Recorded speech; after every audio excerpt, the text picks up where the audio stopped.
And again, quality and meaning of life.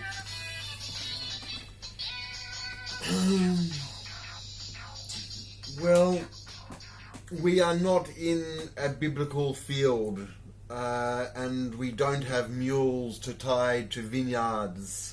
Although half an hour from here, yes, you can, and definitely there are rural areas, but increasingly more, the city is going to represent the major civilizations, and the achievements of civilization will invariably come to bear in the city, and both in design and in sustainability and in commerce and in all those important.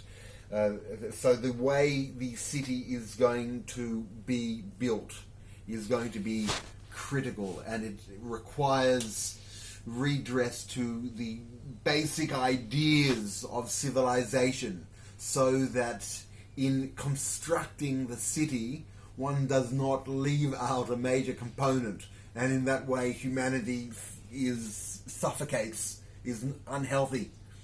So when we have seen several experiments in countries, and we now know that adaptability, even the seamless adaptability of the best practices of our antecedents and our civilizations and our cultures, if they can come to expression in the big city, and not only to expression but also to be magnified and to be amplified and to be cross-pollinated, and in a sustainable and in a healthy way, and with community. And I think that is where Israel thinking and biblical thinking and religious thinking and may become very important. How does one adapt the community, the community of faith, the people of the good folk who want to be together and share together? How does one develop that in a city and in a metropolis, in a huge city?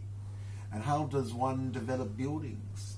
And we've seen the examples in the big cities of China, of Shanghai and Shenzhen and Beijing and Hangzhou, and even the second and third tier cities, all have best practices of the West are standard practice in the East, and the question of community and the intimization of community, I think, is going to be very important, and how buildings are going to be built to have community centres and shared professional WeWork style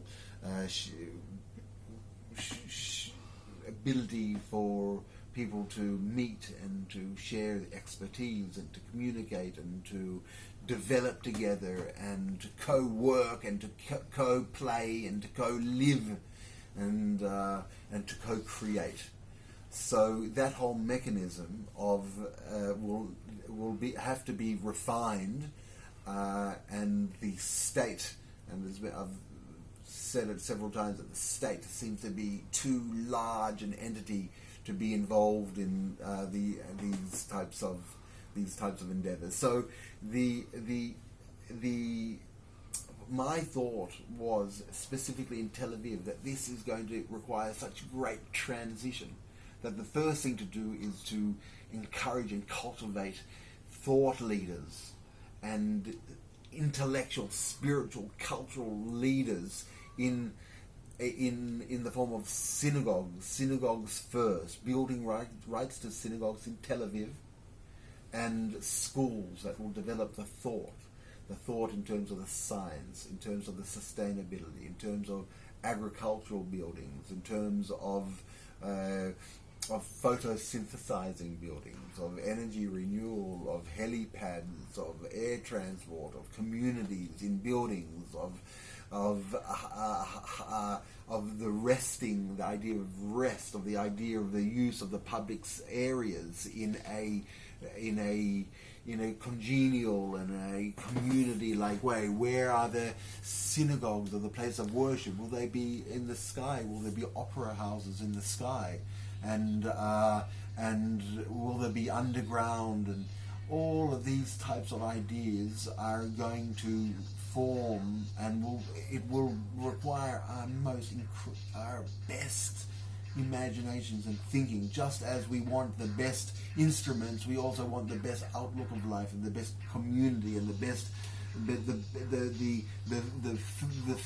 the best fruits of civilization being picked in this very lucky time. So there's still a lot to think about and discuss in the next session.